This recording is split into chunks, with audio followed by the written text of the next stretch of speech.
and welcome.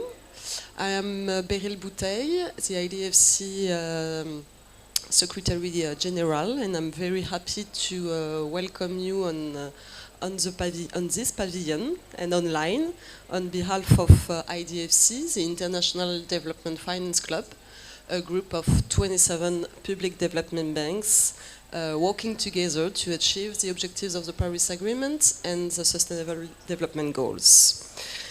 So I will moderate this panel today, dedicated to adaptation finance. Actually, it will be the first of a series of side events dedicated to adaptation and resilience today for the Adaptation Day at COP27. Very few words of introductions before I present you our dear panelists today. So the IPCC 6 assessment reports deliver clear message that the magnitude of both observed impact and projected climate risks are worsening, and the window of opportunity for action is closing rapidly. Yet global finance reached 632 billion in 2019-2020, but adaptation finance still lags behind, with less than 10% dedicated to adaptation finance, with 46 billion. Likewise, since the Paris Agreement in 2015, IDFC members have committed approximately 20% of their commitments to green investments for an average of 175 billion a year, with again a small share dedicated to adaptation finance. In 2021, IDFC members committed to 21 billion of adaptation finance. However, on the good side, IDFC members do recognize the need to increase adaptation finance. And our side event today will first present the content and main outcomes of an IDFC adaptation report elaborated by Ithaca. So thank you, Laura Canevari, for joining us today. I know it's quite early or quite late on your side. You are CEO and founder of Ithaca Solutions. You will present in a minute the achievements and progress made by IDFC members since the Paris Agreement, and more broadly achievements on adaptation finance, including tools, methodologies and figures, but also you will elaborate on the specific role of national and regional development banks on adaptation finance, and you will also give us some perspectives to do more and to do better in the future, including through cooperation among peers, but also with the Green Climate Funds who supported this report as well. Then we will exchange with our panelists and reflect on adaptation finance. You will share your experiences within your institution and also provide us with some perspectives on the subject. So I'm pleased to introduce first Carolina Cortes. You are a climate change executive at CAF for Latin America. Catherine Simonet. You are an adaptation expert at AFD, the French Development Agency. Komlanvi Moglo, senior climate change expert at BOAD, the Western African Development Bank, and Taiji Watanabe, technical advisor for Global Environmental Department Office of Climate Change at JICA, and you are all IDFC members. So I will start with you, Laura, to present the adaptation report that was released a few days ago at the Financing Common Summit. So please, the floor is yours. Thank you. Much, and good morning, everyone. Just setting up my screen. Can you see my presentation? How are you? Good morning to everyone. As Beryl has already mentioned, my name is Laura Canevari. I'm an adaptation specialist and CEO of Ithaca Solutions. And to me, it's really a pleasure today to be able to present to you some of the findings and key recommendations stemming out of the Adaptation Finance Report that we developed for the IDFC just about a couple of weeks ago. So to those of you who do not know us yet, Ithaca is an offshore technical assistance service provider.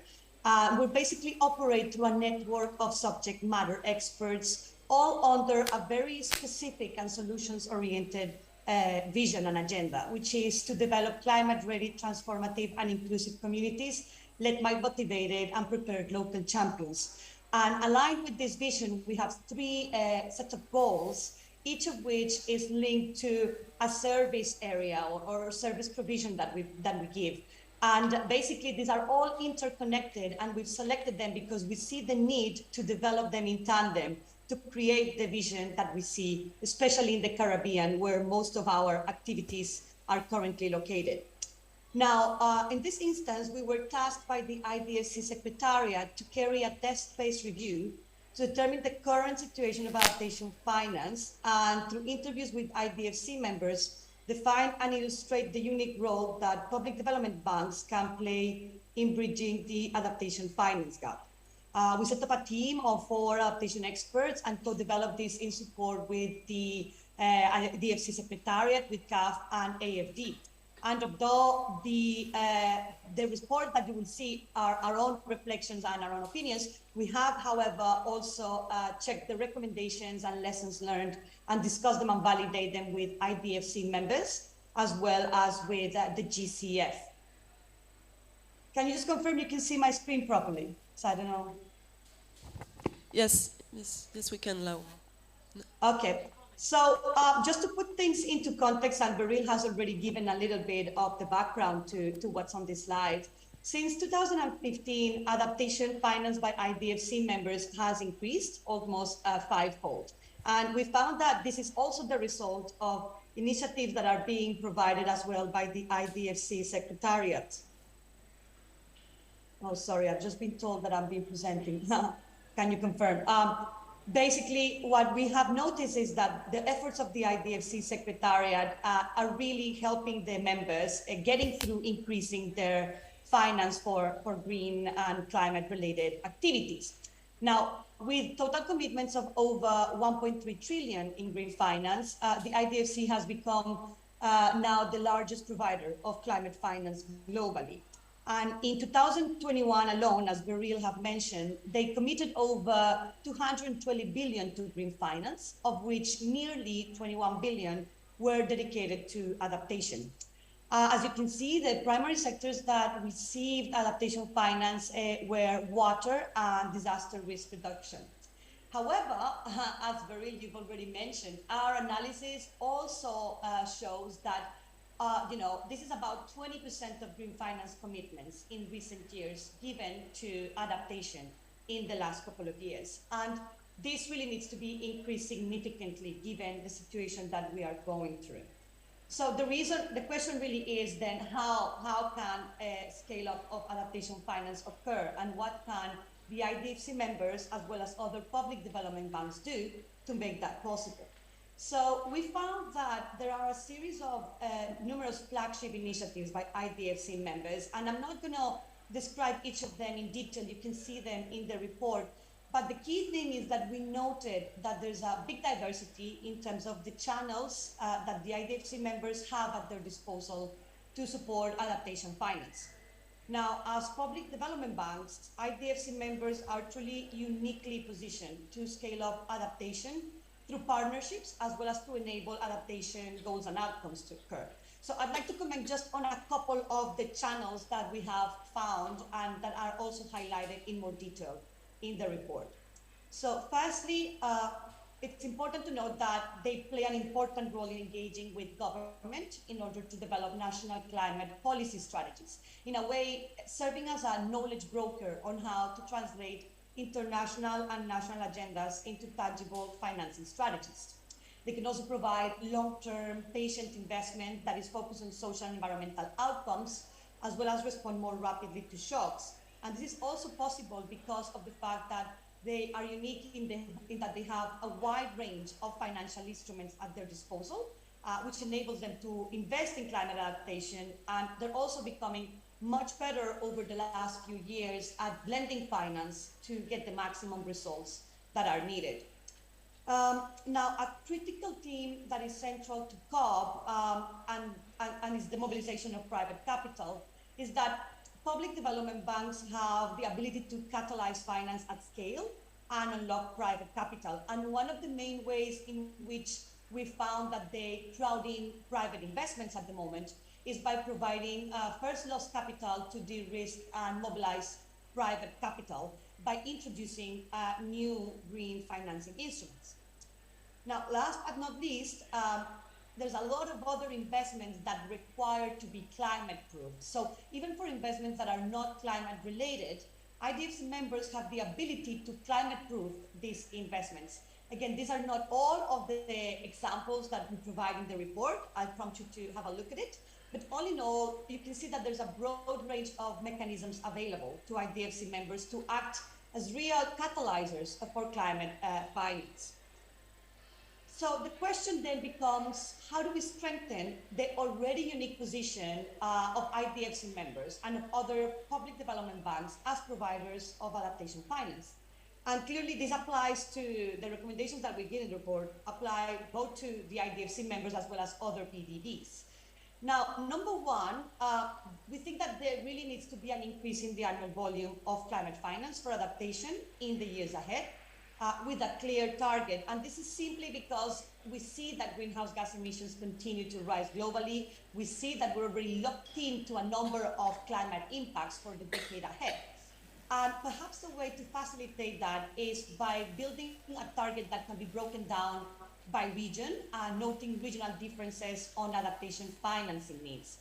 We hear from the IDFC Climate Facility to support IDFC members in building these targets in the new year. Secondly, adaptation finance flows should be directed where possible towards more systemic investments, drawing on a deep understanding of the adaptation problem, as well as a more developed theory of change. Now, please allow me just to reflect quickly on an event that I attended on Tuesday. It was at the GCF and Jeff Pavilion. The event was about how to create co-investment platforms to reach scale. Scale both in terms of impact and in terms of finance. And panelists were very clear that there is a need to develop more holistic approaches to building pipelines, better aligned with national priorities. Now, during COP, we heard that IDFC and the GCF have signed a new statement of partnership, and we know that 15 of IDFC members are already accredited under the GCF. So it'll be very interesting to see how, as the GCF moves towards a finance paradigm shift, how will the IDFC also support the development of more holistic portfolios? And from conversations I have been remotely at COP, I think it's going to be particularly interesting to see how they come to overcome barriers attached, especially to social investments, a difficult part within development investments. Third, we think that to ensure members are well equipped and prepared to tackle the full spectrum of adaptation needs, the IDFC Climate Facility must improve the uptake of adaptation tools and methodologies amongst its members. This includes the need to help them combine adaptation with disaster risk reduction, build back better, and loss and damage agendas, as well as ensuring that IDFC members have the necessary funds and financial instruments to better fit into national emergency schemes and to provide more effective and quick support during emergencies. And last but not least, IDFC members are in a unique position to maximize the use of partnerships to leverage adaptation funding as well as interagency collaboration. And perhaps one way of actioning this was a recommendation made by one of the banks that we interviewed, could be to establish pilot cooperation agreements between 2 or more IDFC members to allow for a more systematic screening of multiple sources of funding and the development of more systemic financing strategies for adaptation. Again, these are just a few to prompt the discussion today. I strongly encourage you to go to the IDFC website in order to download the report and see all of the other recommendations. I also encourage you to follow the IDFC on social media as well as us, and contact us if you have interest to know what other projects we are working on and how we may be able to collaborate in the future. Thank you very much, and I pass over to you now, Beryl. Thank you very much, Laura, for this presentation and for this very insightful report. I take good notes that IDFC members and more broadly the national and regional development banks are well positioned to do more and better climate adaptation finance. You just gave us a few recommendations on how we can do so by setting targets, by implementing a more systemic and multi-holistic approach, by tackling all adaptation needs, including DDR and loss and damage, and by building strategic alliances, including with GCF.